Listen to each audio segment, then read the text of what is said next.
Carandiru, a história. No vídeo de hoje, traremos a história da fundação até a desativação do Carandiru. Conheceremos sobre os pavilhões e os seus demais habitantes. Já deixa logo aquele like, se inscreve no canal e nos ajude a continuar crescendo por aqui. Vamos à nossa história. A Casa de Detenção de São Paulo, popularmente conhecida como Carandiru, foi uma penitenciária localizada na zona norte de São Paulo. Foi inaugurada na década de 1920 e sua construção é do engenheiro arquiteto Samuel das Neves. A denominação de Casa de Detenção foi dada pelo interventor federal Ademar Pereira de Barros, que em 5 de dezembro de 1938, pelo Decreto Estadual 9.789, extinguiu a cadeia pública e o presídio político da capital. Este decreto previa a separação dos réus primários de presos reincidentes e separação dos presos pela natureza do delito. Carandiru já chegou a abrigar mais de 8.000 presos, sendo considerado na época o maior presídio da América Latina. Foi desativado e parcialmente demolido em 2002, durante o governo de Geraldo Alckmin. No local foi construído o Parque da Juventude. Período de 1920 a 1940. O complexo penitenciário do Carandiru, que ficou conhecido por sua superlotação, má administração e pelos massacres violentos que ali ocorreram, foi, por ocasião de sua inauguração, considerado um presídio modelo, tendo sido projetado para atender às novas exigências do Código Penal Republicano de 1890, de acordo com as melhores recomendações do direito positivo da época. O projeto do presídio, que venceu a licitação, foi inspirado no Centro Penitenciário de Fresnes, na França. Foi elaborado pelo engenheiro arquiteto Giordano Petri, tendo, no decorrer de sua execução, sofrido algumas adequações feitas por Ramos de Azevedo, razão pela qual este último costuma ser citado incorretamente como sendo seu autor. A construção dos 2 pavilhões originais do presídio ficou a cargo do Escritório Técnico Ramos de Azevedo e foi executada segundo as mais modernas técnicas existentes na época, utilizando os melhores materiais, a maioria deles importados. O custo da obra, inicialmente orçado em cerca de 7.000 contos de réis, atingiu cerca de 14.000 contos de réis. Para se ter uma ideia do que significam esses valores, na época, uma cadeia comum podia ser construída por 1.000 contos de réis. Por 2 décadas, de 1920 a 1940, ano em que atingiu sua capacidade projetada máxima de 1.200 detentos, o presídio, então chamado Instituto de Regeneração, foi considerado um padrão de excelência nas Américas, atraindo a visita de inúmeros políticos, estudantes de direito, autoridades jurídicas italianas e até mesmo de personalidades que vinham a São Paulo para visitá-la. Em 1936, Stefan Zweig escreveu em seu livro Encontros com Homens, Livros e Países que a limpeza e a higiene exemplares faziam com que o presídio se transformasse em uma fábrica de trabalho. Eram os presos que faziam o pão, preparavam os medicamentos, prestavam os serviços na clínica e no hospital, plantavam legumes, lavavam as roupas, faziam pinturas e desenhos e tinham aulas. A penitenciária do Carandiru era aberta à visitação pública e chegou a ser considerada um dos cartões postais da cidade de São Paulo. É somente a partir de 1940, quando a penitenciária excedeu sua lotação máxima, que ela começa a passar por sucessivas crises e brigas. Período de 1940 até anos 2000.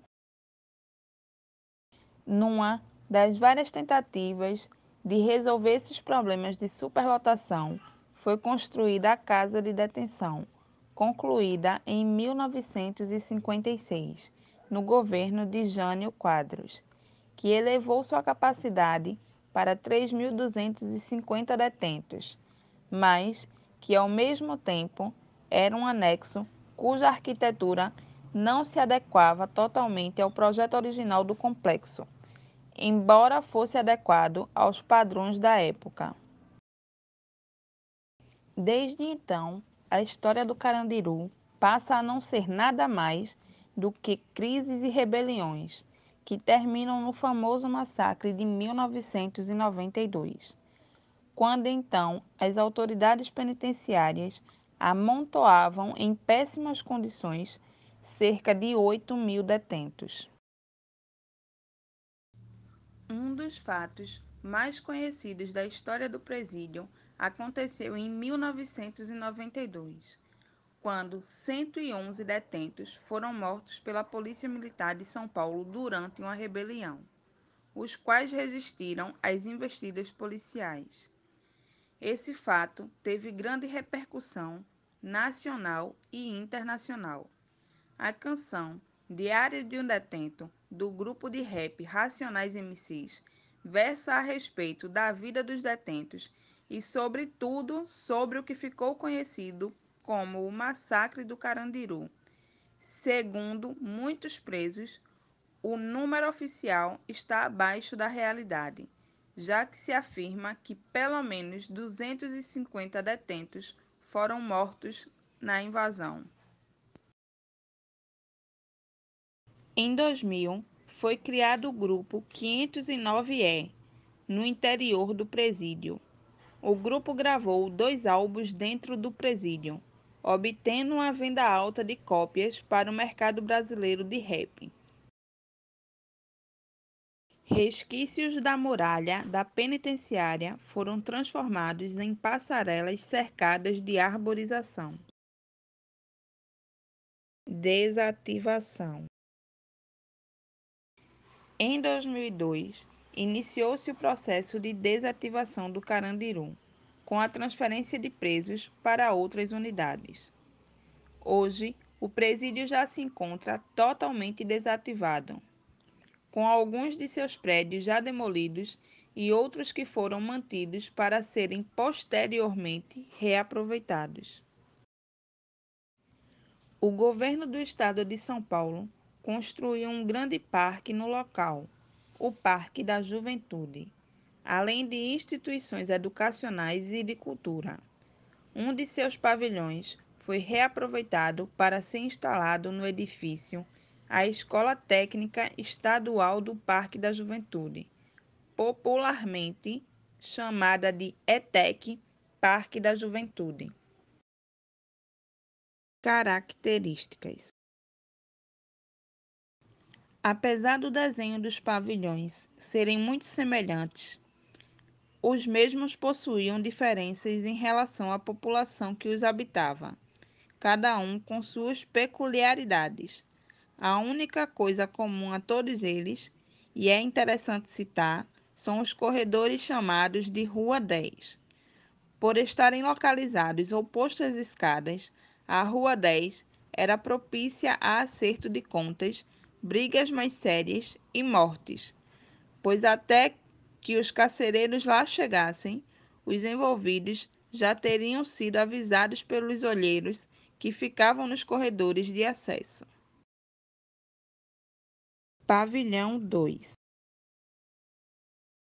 lugar para onde iam os detentos recém-chegados na casa de detenção. Primeiramente, havia uma passagem por esse pavilhão para que os mesmos fossem registrados, fotografados, recebessem corte de cabelo característico, calça bege, única cor permitida, e encaminhados para os outros pavilhões. Nesse pavilhão, os mesmos recebiam a palestra inicial, onde eram introduzidos as primeiras regras da detenção. Pavilhão 4. O mais desejado entre os novos presos por não ser tão populoso e contar com celas individuais. Esse pavilhão foi criado com a intenção de ser uma área médica e, apesar de nunca tê-lo sido de forma exclusiva, acabou por manter essa característica. No térreo ficavam os presos tuberculosos. No segundo andar, os doentes mentais ou aqueles que fingiam sê-lo. E no quinto, a enfermaria. No térreo desse pavilhão existia uma ala conhecida como masmorra, celas apertadas, úmidas e escuras, onde ficavam detentos jurados de morte por outros presos e que não podiam ser transferidos para outros pavilhões.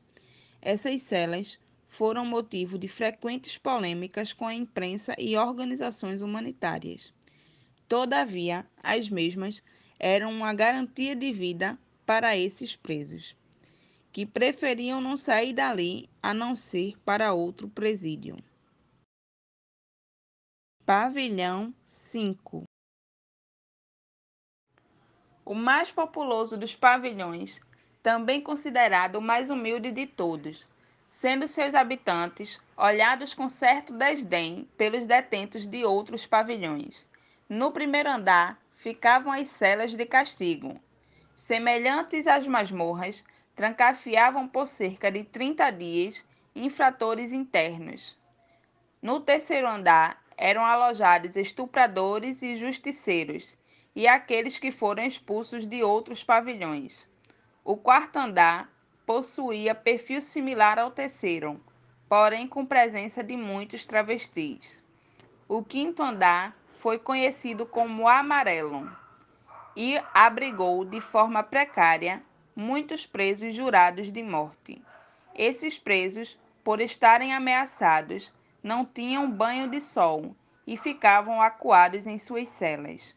Por isso, tinham aparência amarelada, o que deu o apelido ao setor. Pavilhão 6. Era onde ficava a cozinha, um antigo cinema destruído em rebelião, transformado em um grande auditório no segundo andar. Salas de administração no segundo e terceiro andar, celas no quarto e quinto, sendo que este último andar ainda possuía uma área destinada a abrigar presos com o mesmo perfil que o amarelo, devido à superpopulação no pavilhão 5. Pavilhão 7. Foi considerado de todos o mais calmo, chegando a permanecer 2 ou 3 anos sem mortes. Criado com o intuito de ser um pavilhão de trabalho, o 7 permaneceu habitado por detentos com ocupações, como confecções de bolas, pipas, barcos e outras atividades. Este também era o preferido por aqueles que pretendiam fazer escavações e tentar a fuga, por ser o mais perto das muralhas. Pavilhão 8. Provavelmente o lugar onde moravam os presos mais respeitados, por serem reincidentes no crime, conheciam muito bem as regras prisionais e sabiam como se comportar nesse ambiente. Nem por isso deixava de ser tenso e violento. Pavilhão 9. Ficou famoso fora da casa de detenção. Seus habitantes eram réus primários, o que acabava muitas vezes por gerar conflitos, já que os mesmos eram impetuosos e ainda sem assimilação completa das regras a serem seguidas. E essa foi a nossa história de hoje. Se você gostou, não se esquece de deixar aquele like maroto. Se ainda não é inscrito, se inscreve para não perder nossas curiosidades. Maratona os vídeos do canal e compartilha com teus amigos. Até a próxima!